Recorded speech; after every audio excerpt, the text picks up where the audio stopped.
아멘. 감사합니다. 오늘은 아주 중요한 날입니다. 주님의 그 찢어진 살과 또 그 피를 먹고 마심으로 우리가 다시 한번 우리에게 주신 그 은혜의 구원을 회상하고요. 또 그 살과 피를 먹은 자들로 그리스도와 연합하여 다른 어떤 것들에 우리가 마음을 쏟지 아니하고 그를 예배하는 그런 시간이 되길 원합니다. 우리 좌우에 계신 분들 또 자기 자신에게 잘 되고 있습니다, 잘 될 겁니다 하고 한번 축복해 주시기 바랍니다. 감사합니다. 우리 주위에는 아주 그 통속한 얘기들이 많이 있습니다. 특히 이제 설이나 추석 같은 명절이 되면요. 요즘은 그렇지 않습니다만 제가 어릴 때는 꼭 중국 무협 영화가 계속 반복해서 철마다 때마다 그렇게 이제 방영이 되는 것을 보게 됩니다. 뭐 내용들은 좀 다를지라도 줄거리 원리는 비슷한 것 같아요. 그래서 이제 얘기를 하나 좀 지어내자면 이런 얘기를 하나 생각해 볼 수가 있습니다. 어떤 사람이 자기 인생의 사연을 안고 무사가 되기로, 무술을 익히기로 마음을 먹었습니다. 깊은 산 속에 사는 아주 그 무예가 깊은 그런 도사를 찾아갑니다. 내가 당신에게 활을 쏘는 것을 배우고 싶습니다. 무예를 배우고 싶습니다. 얘기합니다. 근데 이 사람이 아무 말을 하지 않고 단순히 그냥 조약돌 하나 쥐어주면서 저 앞에 있는 바위에다가 그 조약돌을 놓고 와라 이렇게 얘기를 합니다. 그래서 이 사람이 이제 가서 그 조약돌을 말한 대로 그렇게 놓고 왔을 때에 너의 눈에 뭐가 보이느냐? 조약돌이 보이긴 보이는데 지금 너무 멀어서 아무것도 보이지 않고 티끌같이 보입니다. 자, 그럴 때 이 사람이 얘기를 합니다. 네 눈에 그 돌이, 조약돌이 티끌같이 보이는 것이 아니라 저기에 있는 물동이만큼 커질 때까지 네가 좀 쳐다봐라. 그렇게 얘기를 했다는 거예요. 그래서 이 사람이 이제 그 조약돌을 이제 계속 쳐다봅니다. 그러다 어느 날 드디어 이제 이 도사에게, 무술의 고수에게 와서 선생님, 제가 드디어 이 돌이, 조약돌이 큰 그런 이제 보입니다. 그렇게 얘기를 했다는 겁니다. 자, 그럴 때 이 이제 사람이 얘기합니다. 그렇다면 저 앞에 있는 관역이 있는데 네가 화살을 쏴봐라. 그렇게 얘기를 했습니다. 자, 그래서 이제 화살 시위를 당겨서 놓았더니 그때서는 이제 그 화살의 그 시위를 당기는 그 관역이 정말 크게 보이고 그걸 맞췄다. 이런 얘기를 이제 생각해 볼 수가 있죠. 제가 이런 얘기를 하는 이유가 있습니다. 그것은 바로 여기에 중요한 교훈이 있죠. 그것은 목적이 무엇이냐. 목적에 대해서 우리가 어느 정도로 내 삶이 거기에 방향을 맞추어져 있느냐 하는 것이죠.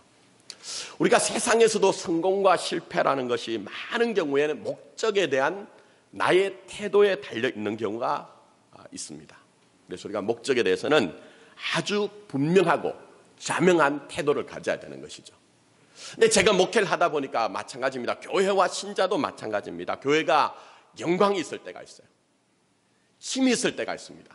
그때가 언제냐? 목사로부터 시작해서 모든 신자 한 분 한 분이 마음에 하나님 나라에 대한 목적, 그것을 가슴에 심고 더 나아가서 그것을 분명히 이해함으로 말미암아 한 뜻과 한 마음을 가지고 교회 전부가 그 방향에 마음을 맞출 때는 얼마든지 하나님의 영광과 힘있게 우리가 신앙생활 할 수가 있습니다.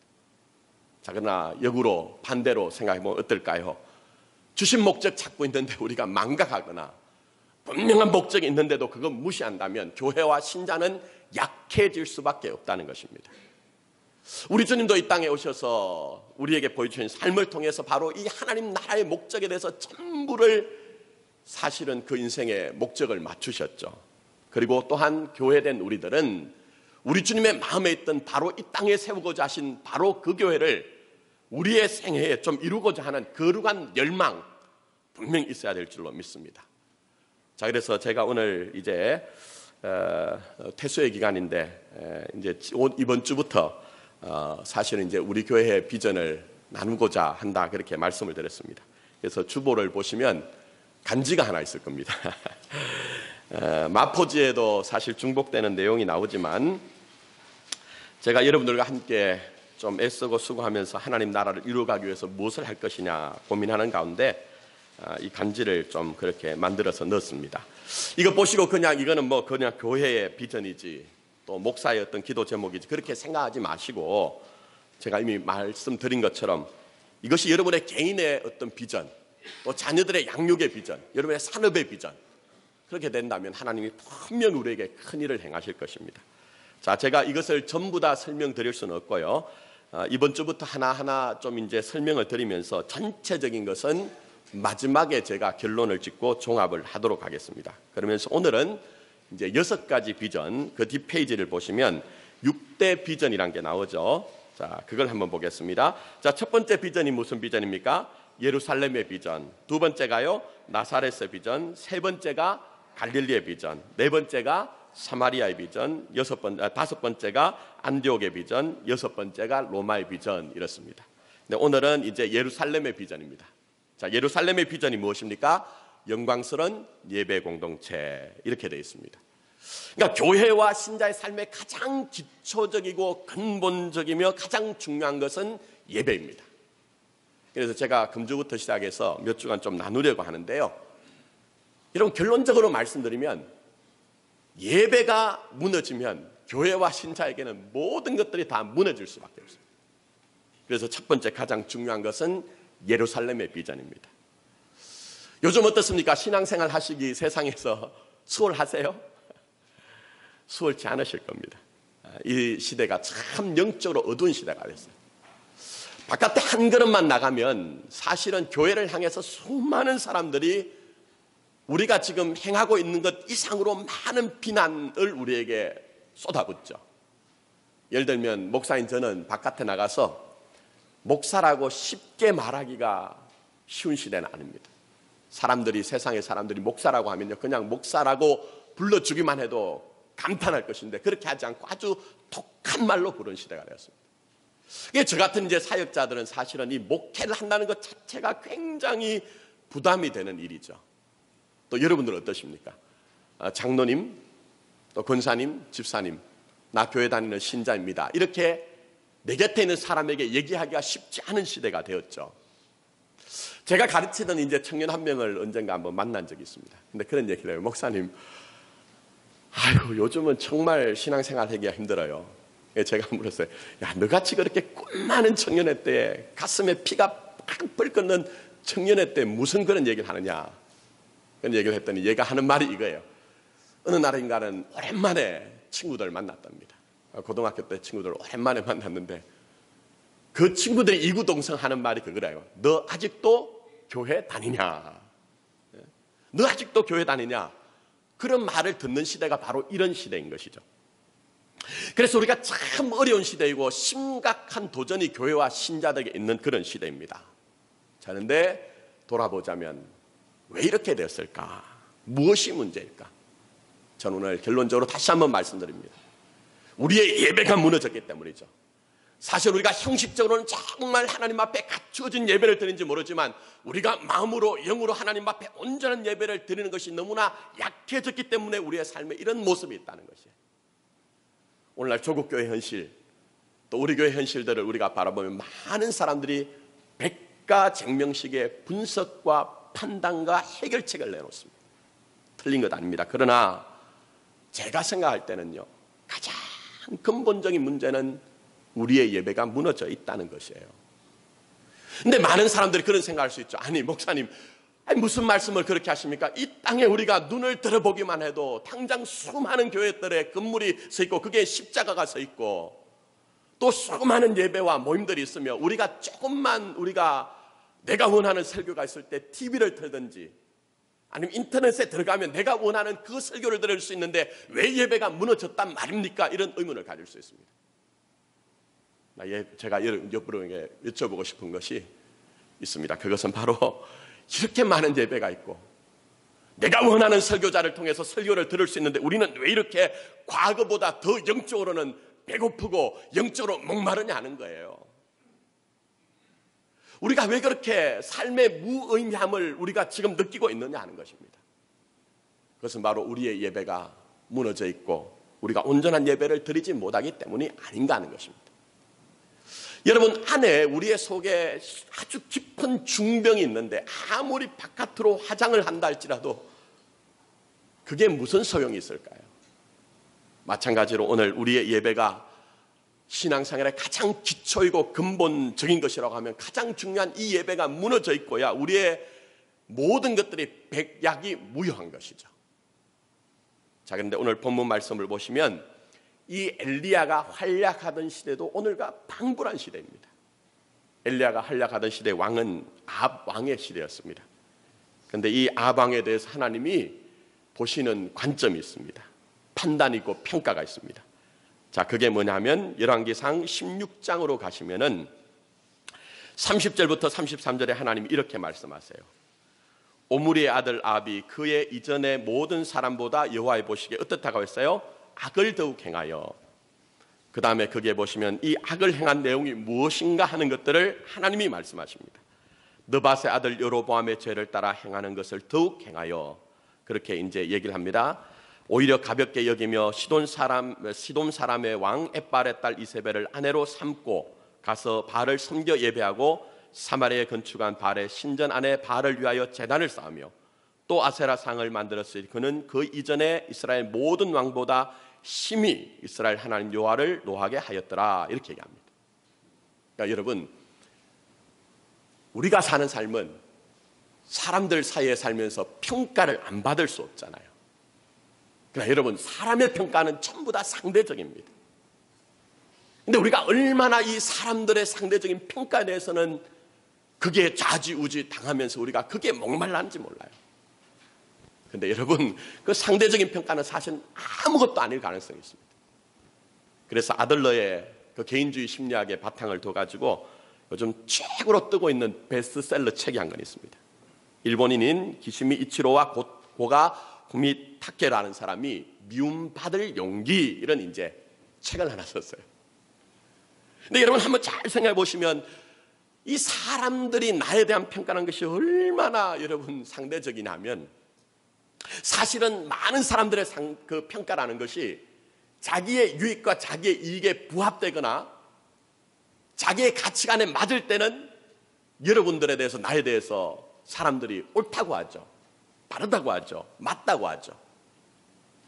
그러나 자기의 유익에 대해서 조금이라도 침해가 오거나 아니면 자기의 가치관에 맞지 않을 때는 우리가 아무리 내 마음의 어떠함과 전혀 상관없이 우리 향해 손가락질하고 비판하기도 하는 것이죠. 그래서 여기 이 사람들은 미움받을 용기가 필요하다는 거예요. 세상의 사람들이 그 평가라는 것은 절대로 절대적인 것이 아니기 때문에 뭐 때로는 이 사람은 옳다고 하고 저 사람은 틀렸다고 하기도 하고, 또 그 사람조차도 오늘은 나에 대해서 옳다고 했다가 내일은 틀렸다고 할 수 있기 때문에 그런 미움받을 용기가 필요하다는 것이죠. 자, 그러나 안타깝게도 우리는 많은 경우에 그 상대적인 평가에 의해서 행복하다, 불행하다, 산다, 못 산다, 뭐 이런 얘기를 하는 것이죠. 그러나 중요한 것은요, 이 상대적인 평가가 아닌 절대적인 평가 앞에서는 여러분들이 어떤 마음의 태도를 가지고 있느냐는 거예요. 바로 절대적인 평가는 하나님의 평가입니다. 하나님이 우리를 어떻게 바라보시고 우리를 어떻게 평가하시느냐 하는 것이죠. 오늘 여기에 말씀해 보시면 아합에 대해서 하나님은 악하다 합니다. 그냥 악한 상태가 아니라 그 이전의 모든 사람보다 악하다, 이런 상태가 되면 성경적으로는 완고하다, 완악하다, 이렇게 표현합니다. 더 이상 돌이킬 가능성이 없다는 거예요. 그렇다면 이 아합 왕에 대해서 하나님이 왜 이렇게 판단을 하신 것인가? 그것은 우리가 이미 열왕기상 16장 말씀을 본 것처럼 그의 예배가 무너졌기 때문이죠. 물론 아합 왕이 여러 가지 악한 일을 했습니다. 못난 일을 했습니다. 그러나 하나님 보시기에는 근본적으로는 하나님의 냉혹한 평가는 하나님을 하나님으로 예배하지 않고 하나님을 경배하지 않고 하나님을 섬기지 않고 오히려 엉뚱한 것을 하나님처럼 섬길 때에 이 아합의 삶의 전체를 하나님은 모든 사람보다 악하다고 말씀하시는 것입니다. 그렇다면 이 시간 우리는 상대적인 평가가 아니라 절대적인 그 하나님의 평가의 눈으로 우리 교회의 예배, 나의 예배를 보신다면 어떻게 하나님이 우리를 보실까요? 나는 정말 하나님 앞에 온전한 예배를 드리고 있습니까? 로마서 12장 1절에 사도 바울이 우리에게 말씀하신 것처럼 자기의 삶을 산제사로 하나님 앞에 드림으로 말미암아 거룩하게 구별된 삶을 사시냐 하는 것입니다. 저는 다시 한번 우리 교회의 예배, 여러분의 예배가 회복되길 원합니다. 여러분의 마음의 모든 묵상과 생각이 하나님 앞에 온전히 드려져도 부끄럽지 않은 삶의 예배가 회복되기를 원합니다. 그래서 우리 가운데 어떤 사람도 높아진 생각과 일함도 다 낮아지고 홀로 하나님만이 높임을 받기를 원합니다. 자, 그렇다면 문제는 이렇게 예배가 무너진 결과가 무엇이냐 하는 것입니다. 예배가 무너진 것은 그냥 잠시 아무 일도 없는 것처럼 지나갈 수 있다고 생각하지만 성경은 절대로 예배가 무너지면 그렇게 될 수 없다는 것을 우리에게 말씀하고 있습니다. 결국 예배가 무너질 때 하나님의 아주 준엄한 진노와 심판의 손 아래 놓인다는 것을 보여주고 있습니다. 그래서 여러분 아시다시피 이 하나님을 예배하지 않았던 이 아합이 우상을 섬긴 대가로 3년 6개월 동안 이스라엘 땅에 하늘 문이 닫힙니다. 그리고 여러분 아신 것처럼 비가 우로가 전혀 내리지 않습니다. 이게 바로 예배를 참되게 드리지 않는 삶의 황무한 모습을 우리에게 보여주는 것이죠. 우리가 여전히 하나님 앞에 나와서 예배를 드리면서도 그렇게 목마르고 그렇게 영적으로 배고프고 그렇게 우리가 찾는 것을 찾지 못하는 갈급한 인생을 사는 이유는 다른 것에 있는 것이 아니라 하나님을 우리가 참되게 온전하게 예배드리지 않기 때문이라고 분명히 말씀하고 있는 것입니다. 그래서 우리의 예배가 회복이 돼야 되는 거예요, 여러분. 근데 문제는 이 아합이 하나님 앞에 온전한 예배를 드리지 않을 때 자기만 그냥 고통당하면 그럴 수 있다고 생각하잖아요. 근데 이 아합 때문에 온 나라의 백성들이 고통을 당하고 그 땅이 황무하게 됩니다. 그래서 우리는 꼭 알아야 되는 것이 있습니다. 그것은 한 사람의 중요함이에요. 한 사람의 중요함. 이 한 사람이 하나님 앞에 참되게 예배 드리지 않았을 때에 그 한 사람의 불순종으로 말미암아 많은 사람이 고통을 당할 수 있다는 이 사실을 우리가 알아야 되는 것이죠. 그래서 신앙이란 것은 늘 하나님 앞에 혹 나 때문에 이런 생각을 할 수가 있어야 됩니다. 혹 나 때문에 우리 가족이 지금 이렇게 고통을 당하는 것이 아닌가? 혹 나 때문에 우리 교회가 이렇게 어려움을 당하는 것이 아닌가? 혹 나 때문에 이 나라 민족이 이렇게 큰 어려움이 있는 것이 아닌가 생각하는 힘이 있는 것이 참된 신앙이죠. 또 더 나아가서는 역으로 보자면 나 때문에 얼마든지 하나님이 주신 은혜를 많은 사람들이 누릴 수가 있다는 거예요. 나 혼자만 제대로 되어도, 나 혼자만 제대로 하나님 앞에 예배하고 신앙생활해도 우리 자녀들이 살아나고 우리의 가정이 살아나고 우리 교회가 회복되고 나라가 흥할 수 있다는 것이 성경이 우리에게 보여주는 영적인 원리인 것입니다.